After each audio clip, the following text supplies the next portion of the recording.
ఏమవుతుంది రేపు పొద్దున్న? ఒక ట్రైన్ లోకో పైలట్ ఉంటాడు. ఆ లోకో పైలట్ ఖచ్చితమైనటువంటి క్వాలిఫికేషన్ ఉండాలి, సరైనటువంటి ట్రైనింగ్ చేసి ఉండాలండి. అడ్డదోవల్లో దొంగ సర్టిఫికెట్లు అవన్నీ పట్టుకొని వచ్చాడు అనుకోండి, ఆయన వెనక దాదాపు ఒక 1000 మంది ఉంటారు ట్రైన్లో. వాళ్ళ ప్రాణాల సంగతి ఏంటి?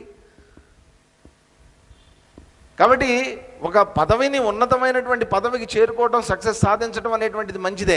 కానీ అది ధార్మికమైనటువంటి మార్గంలో, నీతివంతమైనటువంటి మార్గంలో చేరుకున్నప్పుడు దానికి సార్థకత అనేటువంటిది ఉంటుంది. అందుకని నీతి రశ్మి జిగీషతాం, విజయం సాధించేటటువంటి వాళ్ళల్లో నీతివంతుడిని నేను అని చెప్తున్నారు. దండో దమయతామస్మి, శిక్షించేటటువంటి వాళ్ళల్లో దండాన్ని నేను, అంటే ఆ దండన చేసేటటువంటి వాడిని నేను. ఎందుకనంటేనండి, శిక్షించడం అనేటువంటిది ఎవరి చేతిలో? ఇప్పుడు పోలీసులు ఉన్నారు, పోలీసులకు ఉండేటటువంటిది ఏంటి? వాళ్ళ చేతుల్లో ఏముంటుంది? ఏముండాలి వాళ్ళ చేతుల్లో? వాళ్ళ చేతుల్లో లాఠీ ఉండాలి కదా. లాఠీ ఎందుకు ఇస్తారు వాళ్ళకి? లాఠీ ఉంది కదా అని కొట్టచ్చా వాళ్ళు? ప్రతి వాడిని కొట్టచ్చా? ఎవరైతే తప్పు చేశారో ఆ తప్పు చేసినటువంటి వాడిని శిక్షించడానికి, అతన్ని భయపెట్టడానికి, అతన్ని తీసుకొని వచ్చి పోలీస్ స్టేషన్లో కూర్చోబెట్టడానికి ఆ లాఠీ అనేటువంటిది వాళ్ళు ఉపయోగిస్తారు. అంతే తప్ప అధర్మం కోసం ఉపయోగించరండి, పొరపాటును కూడా ఉపయోగించరు. కొన్నిసార్లు ఏమవుతుంది, వాళ్ళ చేత నిజం చెప్పించాలో ఏదో కొన్ని ఉంటాయి. అటువంటిప్పుడు 3rd డిగ్రీ వాడాల్సి వస్తుంది, 2 తంతారు. మనమైనా అంతే కదండి. ఇంట్లో ఏం చేస్తాం, పిల్లలు ఎంత చెప్పినా వినట్లేదు అనుకోండి, 2 పీకుతారు. వాళ్ళని పీకితే సైలెంట్ అయిపోతాడు ఆటోమేటిక్గా. స్కూల్లో ఇదివరకు రోజులు ఏంటంటే టీచర్లు ఒక మంచి టెక్నిక్ వాడేవారు అనమాట. ఏంటా టెక్నిక్ అంటే, క్లాస్లోకి రాగానే క్లాస్లో బాగా అల్లరి చేసేవాడు ఎవడో ఒకడు ఉంటాడు కదా, వాడిని 4 పీకుతారు. పీకితే క్లాస్ అంతా సైలెంట్గా జరిగిపోతుంది. ఆ 40 నిమిషాలు హాయిగా జరిగిపోతుంది అనమాట. క్లాస్ మొదట్లోనే వాడిని 2 ఏట్లు వేసేస్తారు వాడిని. ఎందుకని? ఒకటి, వాడు అల్లరి చేస్తాడు, వాడిని క్రమశిక్షణలో పెట్టడం మంచిది. రెండోది, వాడిని చూసి మిగతా వాళ్ళందరూ సైలెంట్గా ఉంటారు, అల్లరి చేయకుండా ఉంటారు. కాబట్టి దండించడం అనేటువంటిది అవసరమే. కానీ ఆ దండన అనేటువంటిది దేనికోసం ఉపయోగించాలి? ధర్మం కోసం ఉపయోగించాలి. కాబట్టి ధర్మం కోసం చేసేటటువంటి దండన కార్యక్రమంలో ఆ దండించడం అనేటువంటిది ఏదైతే ఉందో మీరు చూసుంటారండి. ఇప్పుడు కొంతమందికి చాలా తగ్గిపోయింది ఇప్పుడు భారతదేశంలో. ఇప్పుడైతే పెద్దగా లేదు, కానీ శిక్ష ఉన్నప్పటికీ వెయ్యట్లేదు. కానీ ఏంటంటే అత్యుత్తమమైనటువంటిది, చాలా గొప్ప శిక్ష ఏంటంటే మన దేశంలో మరణశిక్ష, మరణదండన వేస్తారు. ఆ మరణదండన వేసినటువంటి ఆ ముద్దాయి ఎవరైతే ఉన్నారో చాలా కాలం పడుతుంది. అంత ఈజీగా కూడా ఆ మరణదండన అమలు కాదు. దాదాపుగా ఒక 8 ఏళ్ళు 9 ఏళ్ళు ట్రయల్స్ జరిగి మొత్తానికి అది ప్రెసిడెంట్ గారి దగ్గరికి వెళ్ళి, ప్రెసిడెంట్ గారు కూడా పక్కన పెట్టి తర్వాత ఎప్పుడు ఆయన సంతకం చేసి అప్పుడు అది ఫైనలైజ్ అవుతుంది. ఎక్కడో ఆ మరణదండన విధించేటటువంటి జైళ్ళు కూడా ఒక 2 3 ఉన్నాయి అంతే.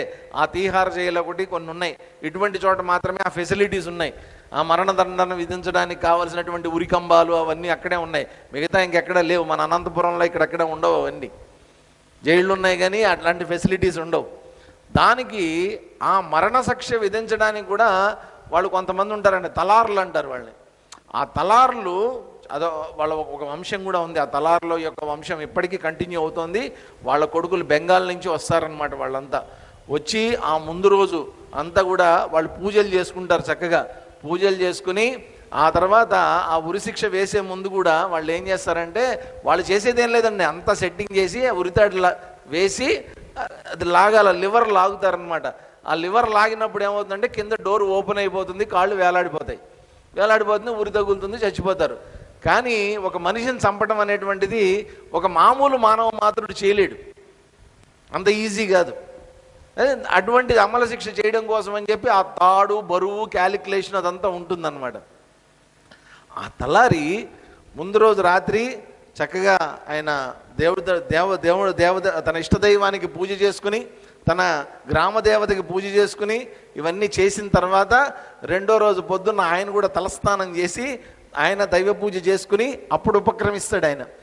ఆ తర్వాత ఆ ఏ ఖైదీకి అయితే శిక్ష విధిస్తున్నారో ఆ ఖైదీకి చెప్పుకుంటాడు ఆయన, బాబు ఇది నా వృత్తిలో భాగంగా నేను చేస్తున్నాను తప్ప నీ మీద నాకు పర్సనల్గా ఎటువంటి ద్వేషం కానీ ఎటువంటి ఇది కానీ నాకు లేదు. నా వృత్తిలో భాగంగా నేను నీకు చేస్తున్నాను, నా వల్ల నీకు ఏదన్నా అనిపిస్తే నన్ను క్షమించని చెప్తాడు ఆయన. ఎందుకని? దండించడం అనేటువంటిది అందరూ చేయలేరు. ఆ దండన అనేటువంటిది పూర్వం కూడా దండనాయకులు అనే ఉండేవాళ్ళు అనమాట. ఆ దండనాయకులు కొరడాలు పెట్టి కొట్టాలి అంటే రాజుగారు కొరడాలు 100 కొరడా దెబ్బలను శిక్ష విధిస్తారు. వాళ్ళు రావాల్సిందే. ఎవడు పడితే ఆడు వెళ్ళి కొరడాలు తీసుకుని కొట్టడానికి లేదు. దానికి ప్రొఫెషనల్స్ ఉంటారు, దానికి ట్రైనింగ్ ఉంటుంది, వాళ్ళు మాత్రమే చేస్తారు ఆ పని. ఇప్పుడు మనకు చక్కగా పోలీసులు వ్యవస్థ ఉంది, వాళ్ళు దండిస్తారు. ఎందుకంటే తప్పు చేసినప్పుడు దండించడం వాళ్ళ బాధ్యత. అలా దండన చేయలేదనుకోండి, ఏ దండన లేదనుకోండి, ఊరికినే చెప్తున్నానండి, ఊహించుకోండి ఒకసారి. భారతదేశంలో అక్కర్లేదులేండి, అనంతపురంలో ఒక 15 రోజుల పాటు పోలీస్ స్టేషన్లన్నీ మేము మూసేస్తున్నాం అని అన్నారనుకోండి, ఏం జరుగుతుందో ఊహించండి ఒకసారి. 15 రోజుల పాటు అసలు పోలీస్ స్టేషన్స్ కానీ లా కానీ అనంతపురంలో పనిచేయదు అని చెప్పారనుకోండి, సగం అనంతపురం ఖాళీ అయిపోతుంది. ఎవడిని ఏం చేస్తాడో తెలియదు కదా. ఎందుకని? దండన అనేటువంటిది లేనప్పుడు, భయం అనేటువంటిది లేనప్పుడు ఆటోమేటిక్గా అకృత్యం అనేటువంటిది వ్యాపిస్తుంది. ఇంట్లో కూడా అంతే, తల్లిదండ్రులు దండించాలి, అవసరమైతే 2 దెబ్బలు వేయాలి వాళ్ళని. ఏమీ చేయకుండా మేము అట్లాగే పెంచుతాం పిల్లల్ని అంటే, ప్రేమ ఎక్కువ కురిపించేసి వాళ్ళని ఎక్కువగా ప్యాంపర్ చేసేసి మేము పెంచుతామంటే పిల్లలు కూడా అలాగే తయారవుతారు. కాబట్టి దండించడం మంచిదే. ఆ దండనలో ఉండేటటువంటి దండత్వం ఏదైతే ఉందో అది నేను అనేటువంటి విషయం చెప్పారు. తర్వాత చెప్తున్నారు చూడండి, యచ్చాపి సర్వభూతానాం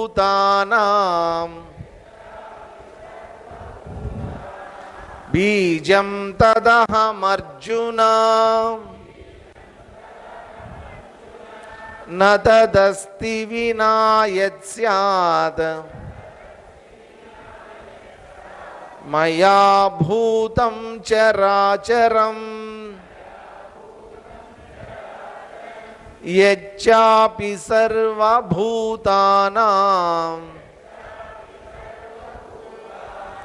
బీజం తదహమర్జున న తదస్తి వినా యత్ స్యాత్ మయా భూతం చరాచరం. అర్జున, సర్వభూతానాం యత్ బీజం తదపి చ అహం. సర్వభూతానాం, అన్ని భూతాలలో ఉన్నటువంటి బీజం అంటే మొట్టమొదటి విత్తనం ఏదైతే ఉందో ఆ విత్తనాన్ని నేనే. అంటే ఏ మొట్టమొదటి విత్తనం నుంచి, ఏ మొట్టమొదటి బీజం నుంచి, ఏ మొట్టమొదటి కారణం నుంచి ఇంత పెద్ద కార్యం అనేటువంటిది వచ్చిందో, ఏ కారణం నుంచి ఇంత పెద్ద కార్యం అనేటువంటిది వచ్చిందో అది మొట్టమొదటి విత్తనం అని అన్నారు, బీజం అని అన్నారు. కాబట్టి ఏదో మొట్టమొదట ఒకటి ఉండి తీరాలి. ఆ ఉన్న ఒక్క దాంట్లోంచి ఇంత పెద్ద బ్రహ్మాండము, ఇంత పెద్ద మనుషులు, ఇన్ని ప్రాణులు, ఇన్ని భూతాలు ఇవన్నీ వచ్చి ఉండాలి. కాబట్టి ఆ బీజం ఏదైతే ఉందో ఆ బీజాన్ని నేనే చెప్పి, చరాచరం భూతం యత్ స్యాత్ తత్ మయా వినా న అస్తి. చరాచరం, చరించేటటువంటివి, చలనం లేనటువంటివి అన్ని భూతాలలో ఏదైతే ఈ బీజం ఉందో ఇది మయా వినా, నేను తప్ప ఇంకొకటి కాదు.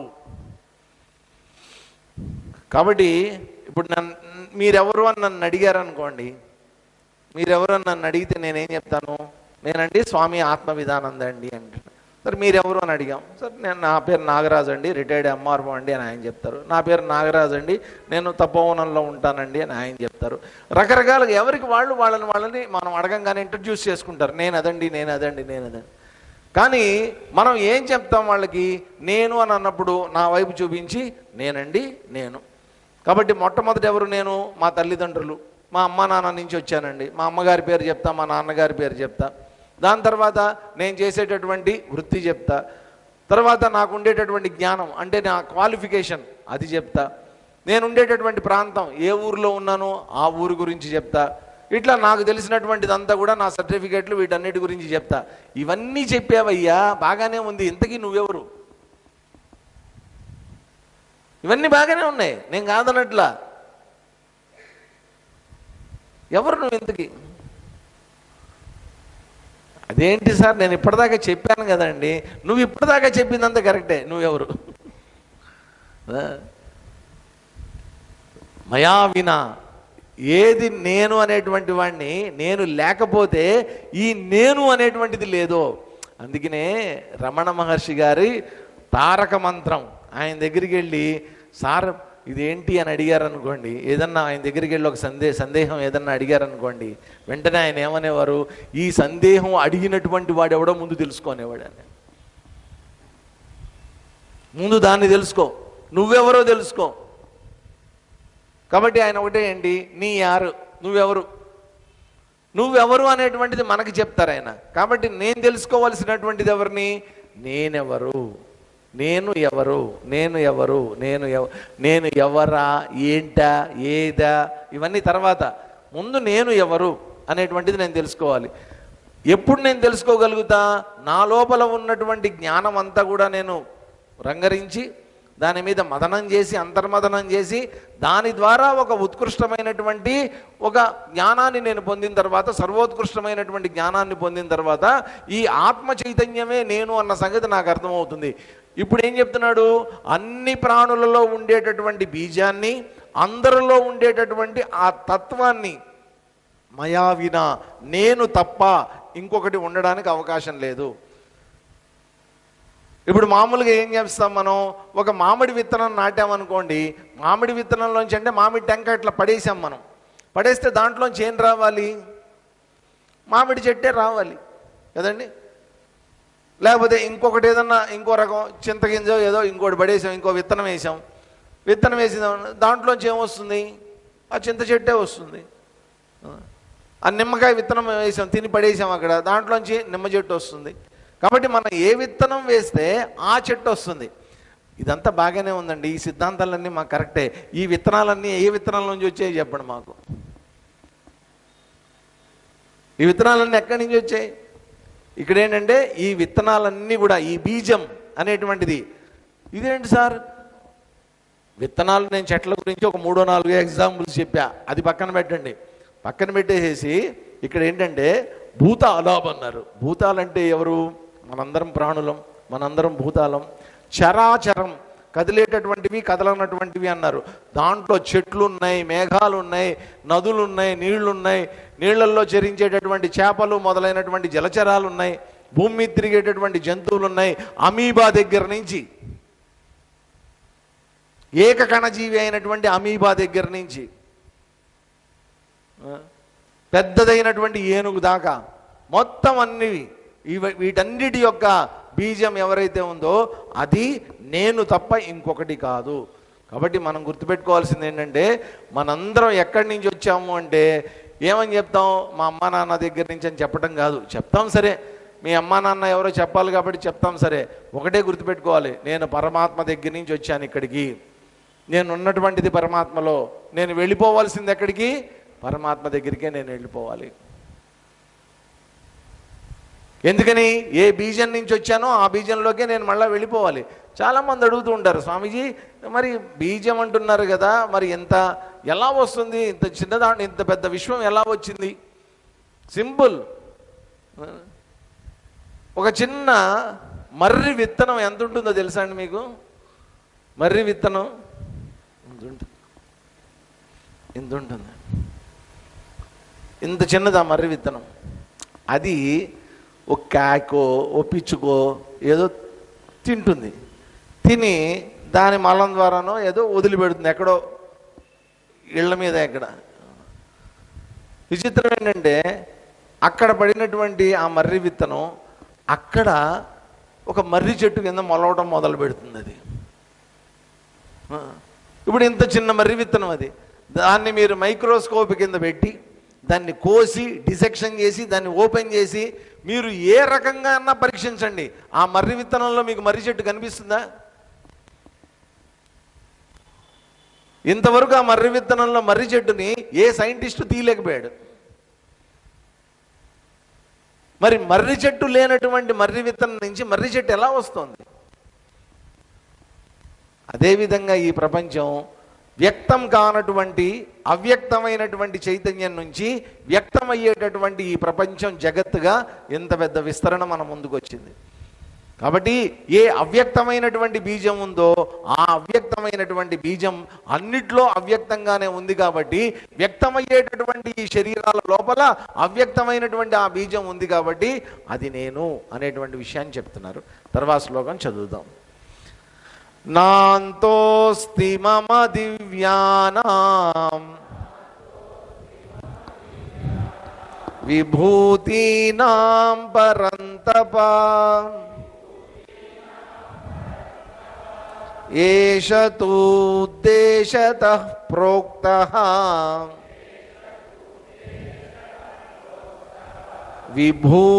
విభూతేర్విస్తరో మయా నాంతోస్తి మమ దివ్యానాం విభూతీనాం పరంతప ఏష తూద్దేశతః ప్రోక్తః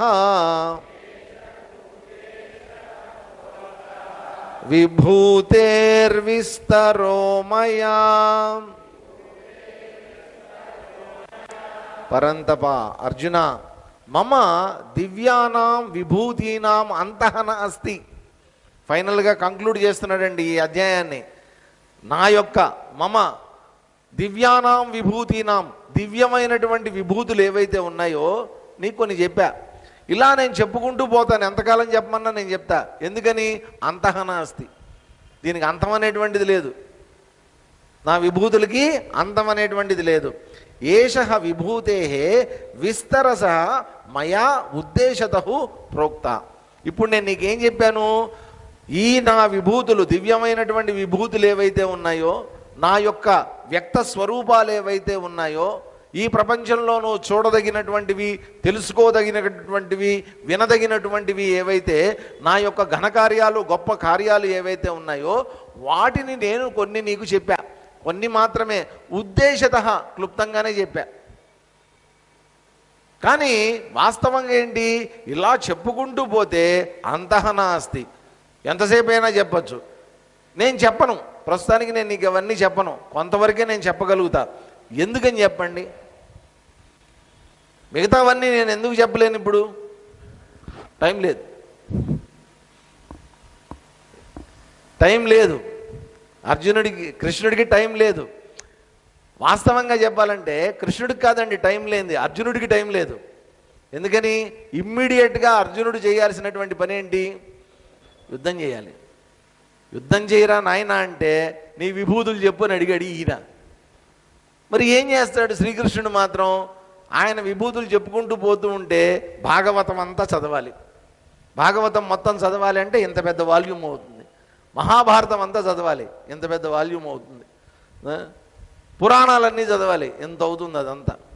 అయినా విభూతులు చెప్పుకుంటూ పోతే ఎంతైనా చెప్పుకుంటూ పోవచ్చు. ఇప్పుడు మామూలుగా ఎట్లా ఉంటుందండి, మనం కూడా కొంతమందిని ఒక్కొక్కసారి ఏమవుతుందంటే, పాపం వాడు సైలెంట్గానే ఉంటాడు.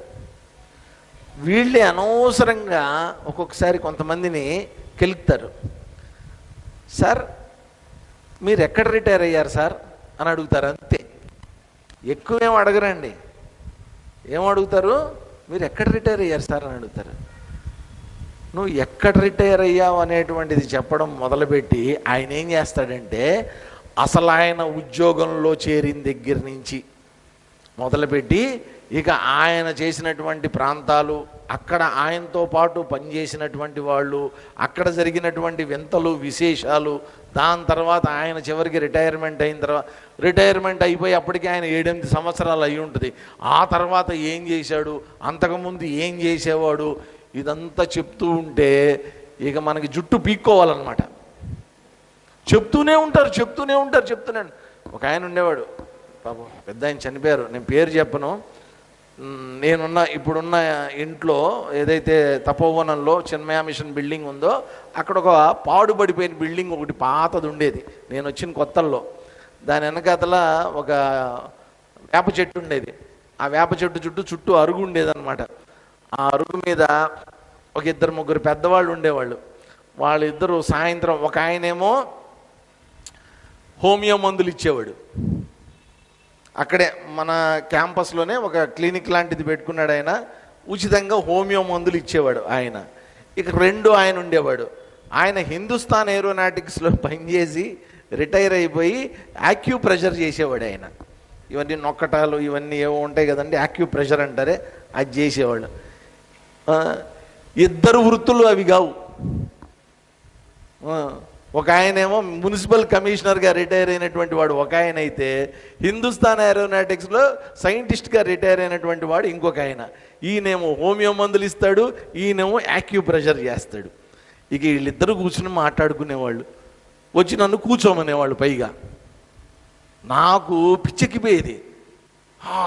అప్పుడు అది మా తాతలు ముత్తాతలు అంటూ మొదలు పెడతారనమాట. నేను అప్పుడు అది చేశా, ఇది చేశా, అంత చేశా. ఏదో ఒకటి రెండు ఇన్సిడెంట్స్ అవసరం కొద్దీ చెప్తే మంచిదండి, అంతే తప్ప అలాగ చెప్పుకుంటూ పోతూ ఉంటే వాళ్ళ విభూతులు అనమాట. నాంతోస్తి మమ దివ్యాన విభూతులు. ఆ విభూతులు వినలేక ఇక్కడ కూడా శ్రీకృష్ణ పరమాత్మ ఏంటంటే, అరే నేను అన్ని విభూతులు చెప్తే నీకు బోరు కొడుతుందిరా, అంతం లేదు దానికి. కాబట్టి ఏదో ఉద్దేశత ఏషతూ ఉద్దేశత, ఉద్దేశం ఏదో నీకు చెప్పాలి కాబట్టి, ఇప్పుడు అవసరం కాబట్టి, నువ్వు అడిగావు కాబట్టి నీ అవసరం కొద్దీ నేనేదో కొన్ని చెప్పాను. వీడికి చెప్పుకుంటూ పోతే చాలా ఉన్నాయి నాయనా ఇవన్నీ అని చెప్పి తర్వాత చెప్తున్నారు చూడండి. యద్యద్విభూతి మత్సత్వం శ్రీమదూర్జితమేవ వా తత్తదేవావగచ్చత్వం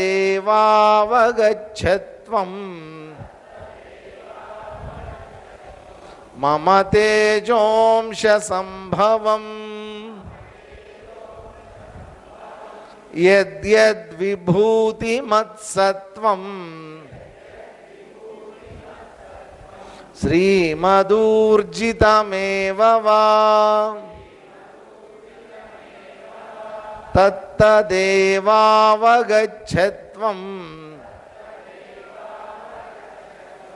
మమ తేజోంశ సంభవం.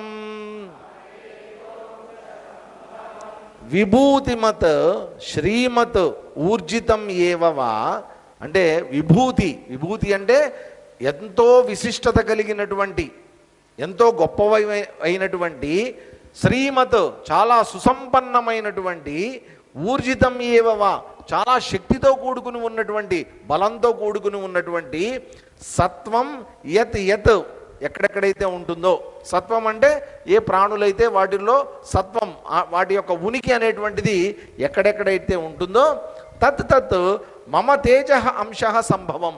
అవన్నీ ఎక్కడి నుంచి పుడుతున్నాయి? నా తేజస్సు యొక్క అంశ నుంచి అవన్నీ పుడుతున్నాయి. అది గుర్తుపెట్టుకోవాలి మనం. ఇది చాలా గొప్పదండి అని అన్నారు. ఇంతకుముందేమో మనకి చెప్పారు బోళ్ళని, వైనతేయశ్చ పక్షిణాం, లేకపోతే అక్షరాణాం అకారోస్మి, ఇవన్నీ బోళ్ళని చెప్పారు మనకి. అయితే ఇవన్నీ ఎక్కడి నుంచి వస్తున్నాయి? మమ తేజోంశ, నా తేజస్సు యొక్క అంశ ఏదైతే ఉందో దాని యొక్క అంశగా ఇవన్నీ కూడా ఈ ప్రపంచంలో ప్రకటితమవుతున్నాయి. ఇవన్నీ చాలా గొప్పవి, ఏది తక్కువైనటువంటిది కాదు. ఇది చాలా ఉన్నతమైనటువంటిది, ఆరాధించదగినటువంటిది, స్మరింపదగినటువంటివి ఇవన్నీ కూడా. కాబట్టి పాండవుల్లో ఉండేటటువంటి అర్జునుడిని నేను, యాదవుల్లో ఉండేటటువంటి వాసుదేవుడిని నేను, ఇన్ని ఎందుకు చెప్పాల్సి వచ్చింది? ఇవన్నీ అంశలు. అంశ అంటే ఏంటి? అంశ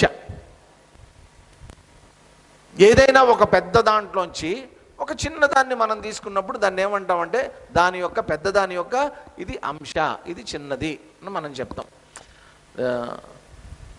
ఇప్పుడు ఆయన అంశండి ఈయన అంటారు. అంటే ఏంటి?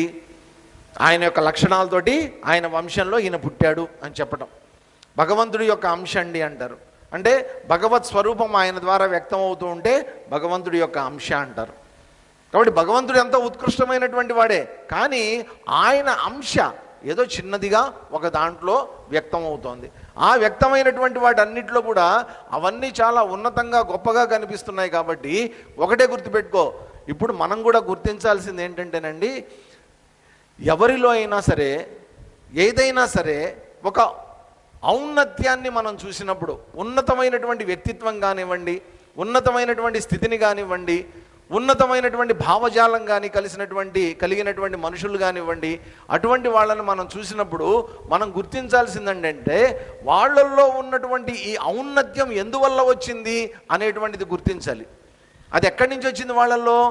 మమ తేజోంశ సంభవం, భగవంతుడి యొక్క తేజస్సు యొక్క అంశ వారిలో ఉండటం వల్ల వారిలో అద్భుతమైనటువంటి ఆ తేజస్సు ఒక క్రీడాకారుల్లో కానివ్వండి, ఒక సంగీత విద్వాంసుల్లో కానివ్వండి, ఒక సైంటిస్టులో కానివ్వండి, ఒక నాయకుడిలో కానివ్వండి, ఆ అద్భుతమైనటువంటి ప్రతిభా పాఠవాలు ఏవైతే ఉన్నాయో అవన్నీ కూడా ఆయన తేజస్సు వల్లే వచ్చాయి అన్న సంగతిని మనం గుర్తించుకోవాలి. మమ తేజ అంశ సంభవం అని చెప్పి త్వం అవగచ్చ, నువ్వు తెలుసుకో ముందు ఈ విషయాన్ని. ఇక్కడ అర్జునుడికి నువ్వు తెలుసుకో అని చెప్పడంలో అర్థం ఏంటంటే మనందరినీ కూడా తెలుసుకోమని ఆయన మనకి సలహా ఇస్తున్నారు. తర్వాత ఏమంటున్నారు చూడండి, అథవా బహునైతేన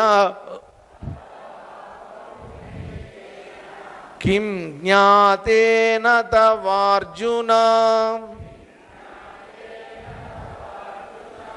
విష్టభ్యాహమిదం కృత్స్నం ఏకాంశేన స్థితో జగత్ అథవా బహునైతేన కిం జ్ఞాతేన తవార్జున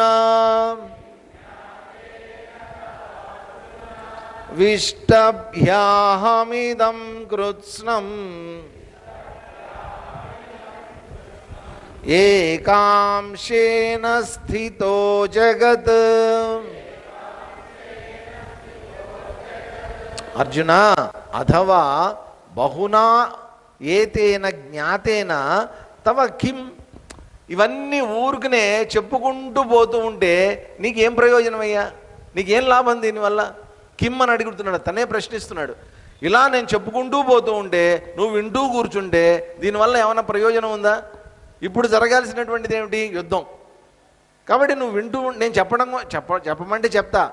ఎప్పుడు చెప్తా? యుద్ధం అంతా అయిపోయిన తర్వాత కావాలంటే రా, మా ఇంటికి రా, ద్వారకకి రా, అక్కడ కూర్చోబెట్టి చక్కగా నీకు ఒక వారం రోజులు భోజనం పెట్టి మరీ కూర్చోబెట్టి చెప్తా. అంతే తప్ప ఇప్పటికిప్పుడు అన్నీ చెప్పమంటే నా వల్ల కాదు. ఏం తెలుసుకుని ఏం చేస్తావు ఇప్పుడు? ఊరికినే నా గురించి నీకు ఇప్పుడు నా గురించి మీకు చెప్పానండి బోల్డ్ అంతా, దానివల్ల ఏమైనా ప్రయోజనం ఉందా మీకు? ఏం ప్రయోజనం? నేను చెప్పాలనుకున్నది భగవద్గీత అంతవరకే తప్ప నా గురించి చెప్పుకుంటూ పోయాను అనుకోండి, ఏమంటారు చివరికి? బా సొంత డబ్బా కొట్టుకుంటున్నాడండి అంటారు. అవసరమా మనకు ఆ మాట? ఆ చెడ్డ మాట అవసరమా మనకి? కాబట్టి శ్రీకృష్ణుడి బాధ కూడా ఏంటంటే ఊరిని చెప్పుకుంటూ పోతే నీకేమయ్యా లాభం? ఏముంది దానిలో? ఇదం కృష్ణం, చివరిగా ఒక్కటి చెప్తున్నాను చూడు, దాన్ని గుర్తుపెట్టుకో. ఇదం కృత్స్నం అహం ఏక అంశేన విష్టభ్య స్థిత.